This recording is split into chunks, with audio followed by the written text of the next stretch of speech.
కూడా ఫ్రెండ్స్ అందరికి పంపి బయట సర్క్యులేట్ చేసి ఆ అమ్మాయికి అబద్ధాలు కలిగించారు. ఆ అమ్మాయి జీవితంతో ఆడుతున్నారు కాబట్టి ఈ రోజు వాళ్ళు పోలీసుల దగ్గరికి వచ్చారు న్యాయం. కానీ పోలీసుల దగ్గరికి న్యాయం కోసం వస్తే కనీసం పట్టించుకునే స్థితి లేదు.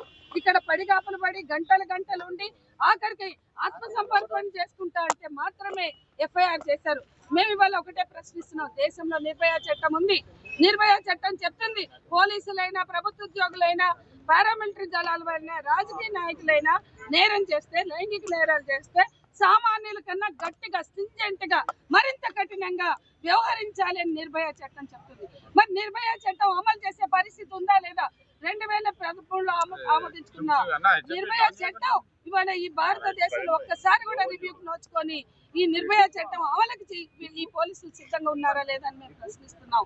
మహిళలకి భద్రతనివ్వనప్పుడు బడాబాబులు గొప్పవాళ్ళు లేదా పరపతి ఉన్న వాళ్ళు ఏ నేరం చేసినా చెల్లుతుందనే మెసేజ్ ఈ తెలంగాణ రాష్ట్ర ప్రభుత్వం ఇవ్వడం సిగ్గుచేటు.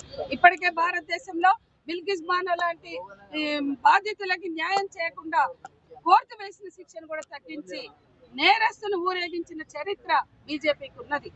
బీజేపీ కార్యాలయంకి తీసుకుపోయారు బిల్కిస్ బానో. నేరస్తులు హంతకులని శిక్షలు తగ్గించి ఉన్నావులో చూసినా హత్రాస్లో చూసినా కతువాలో చూసినా నేరస్తుల పక్షాన నిలబడ్డారు. కానీ తెలంగాణలో ఆ సంస్కృతి లేదనుకున్నాం. కానీ ఇవాళ ఉత్తరాదిన బీజేపీ పాలిత రాష్ట్రాల్లో ఉన్న సంస్కృతి ఇవాళ భారతదేశంలో క్రీడాకారులుగా పథకాలు సాధించినటువంటి అమ్మాయిలని సాక్షి గాని పోగట్ కానీ వాళ్ళందరూ కూడా మూకుమ్మడిగా మా మీద లైంగిక వేధింపులకు పాల్పడ్డాడని బ్రిజ్భూషణ్ మీద పోరాటం చేస్తే వాళ్ళ మెడల మీద కాళ్ళు వేసి తొక్కి వాళ్ళని అరెస్ట్ చేశారు. మళ్ళీ బ్రిజ్భూషణ్ కి టికెట్ ఇచ్చారు. అంటే లైంగిక నేరస్తులకి ఒత్తాసు పలుకుతుంది బీజేపీ. అనేక రాష్ట్రాల్లో అదే జరుగుతుంది. ఇవాళ తెలంగాణ కూడా అదే సంస్కృతి తీసుకొచ్చారు. ఇప్పటికైనా ఈ తెలంగాణ ప్రభుత్వం కనీసం భారతదేశంలో బీజేపీకి వ్యతిరేకంగా కాంగ్రెస్ పార్టీ పోరాడుతుంది, రాహుల్ గాంధీ పోరాడుతున్నాడన్న స్పృహ ఉంటే బీజేపీ నా స్నేహితుడు 10వ తారీఖు ప్రకటించాడు. నా స్నేహితుడు బండి సంజయ్ అని ముఖ్యమంత్రి ప్రకటించాడు. నీ స్నేహితుడి కోసం చూసుకుంటావా లేదా వాళ్ళ కనుసన్నల్లో బీజేపీ కనుసన్నల్లో రేవంత్ రెడ్డి మాత్రమే కాంగ్రెస్ పార్టీ పోరాడుతుంటే రాష్ట్రంలో వాళ్ళ కనుసన్నల్లో మెలుగుతుంది అని ప్రూవ్ చేసుకోవడానికి మాత్రమే మీరు ఈ రకంగా వ్యవహరిస్తున్నారా? లేకపోతే చట్టాన్ని ఎందుకు అమలు చేయరు? చట్టాన్ని గౌరవించవలసిన బాధ్యత లేదా? నిర్భయ చట్టం పోక్సో చట్టాన్ని అమలు చేయాలా? వెంటనే బండి భగీరథని రిమాండ్ కు పంపాలా? ఈ రాష్ట్రంలో ఏ బాధితులకైనా రక్షణ కల్పిస్తాం అనే మెసేజ్ ఇవ్వాలంటే చర్యలు తీసుకోవాలి. లేనట్లయితే మా పోరాటం కొనసాగుతుంది అనేది కుమారుడు కేంద్ర హోంశాఖ సహాయ మంత్రిగా ఉన్నటువంటి బండి సంజయ్ కుమారుడు బండి భగీరథ్ మీద ఇక్కడ పోక్సో చట్టం 8వ తారీఖునే చట్టం కింద ఎఫ్ఐఆర్ నమోదైంది. 8వ తారీఖుని అక్కడ కౌంటర్ హనీ ట్రాప్ కింద హనీ ట్రాప్ పేరుతో చేశారు. ఎక్కడా కూడా హనీ ట్రాప్ పేరుతో ఒక మైనర్ బాలిక మీద కేసు నమోదు చేసినట్టుగా భారతదేశంలో చరిత్ర లేదు. ఒక కేంద్ర హోంశాఖ సహాయ మంత్రిగా ఉండి ఆయన ఉల్లంఘనలకి పాల్పడి చట్టాలను ఉల్లంఘించి వాళ్ళ ఇష్టానుసారం రూల్స్ రెగ్యులేషన్స్ మార్చుకుని హనీ ట్రాప్ కేసు ఒక మైనర్ బాలిక మీద నమోదు చేయడానికి మేము తీవ్రంగా వ్యతిరేకిస్తున్నాం. అదే సమయంలో ఈ రోజు ప్రధానమంత్రి ఎఫ్ఐఆర్ అయిన వ్యక్తి ప్రధానమంత్రి మీటింగ్ ఎట్లా హాజరయ్యాడు? ఈయన లాపతా అయితే, ఈయన అబ్స్కాండింగ్ అయితే, ఈయన ఎవరికి కనపడకుండా ఉంటే ప్రధానమంత్రి మీటింగ్ లో అందరి సమక్షంలో మీడియా పోలీస్ అధికారుల సమక్షంలో ఉన్నాడు కదా, ఆ రోజే మీరు ఎందుకు అతను అరెస్ట్ చేయలేదని మేము ప్రశ్నిస్తున్నాం. అట్లాగే ఈ రోజు ఇవాళ బండి సంజయ్ పోలీసు యంత్రాంగం దీనికి జవాబుదారీ వహించాలి.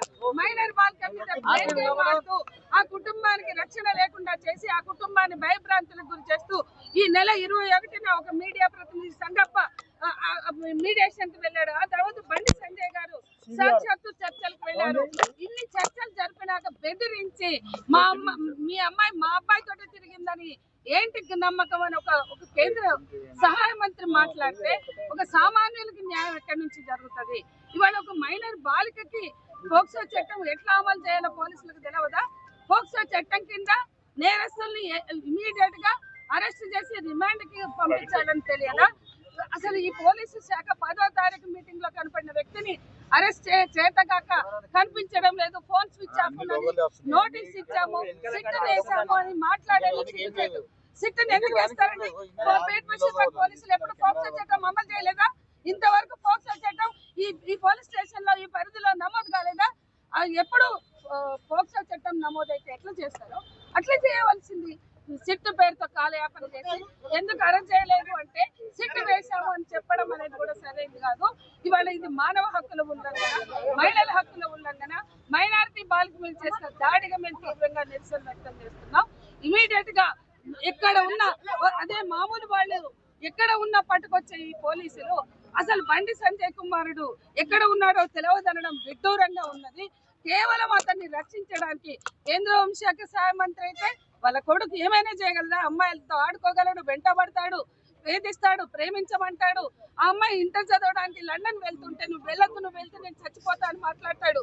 ఆ అమ్మాయిని నేను ప్రేమిస్తా, మైనారిటీ తీరక పెళ్లి చేసుకుంటా అని చెప్పి ఆ అమ్మాయికి, ఆ పిచ్చి పిల్లకి అది ఫస్ట్ లవ్, అది నిజమని నమ్మింది. జనవరి 7న అతను ఇది బ్రేకప్ అని చెప్పిండు. ఆ తర్వాత ఆ అమ్మాయి తను సూసైడ్ అటెంప్ట్ చేసింది. అక్కడికి కూడా వాళ్ళు పోలీస్ స్టేషన్ కి రాలే. వాళ్ళిద్దరు ఇంటి